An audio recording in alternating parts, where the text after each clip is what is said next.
All right, now it is time for the while loop. Okay, so actually the while loop is somehow different, but they are the same.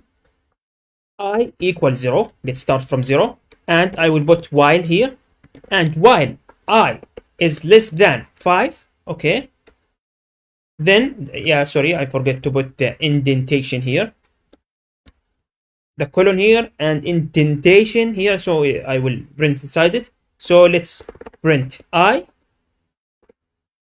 and we want to add the value, or we will get an infinite loop. All right, infinite loop means that we will still be in the same loop, okay, over and over.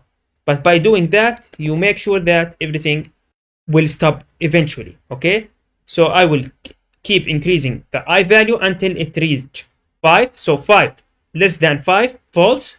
I will get out from this while loop. Okay, now let's run this and test it out. Actually, it's better. Yeah, you can see 0, 1, 2, 3, 4, and when it is reaching 5, then it will go. So it is actually, let's have a look here. So we will start from 0. Now 0 less than 5, yes, true. I will print 0, and I will add 0 equal 0 plus 1. Now the new value for I will be 1. Okay, now again, 1 is less than 5. Yeah, press 1, 1 plus 1, and over until we reach 4.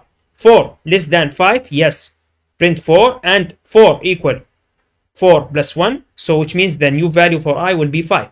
5, now let's return and check the condition. 5 less than 5, no, false. When this means that I will go ahead and I will quit from it. Okay, so far so good.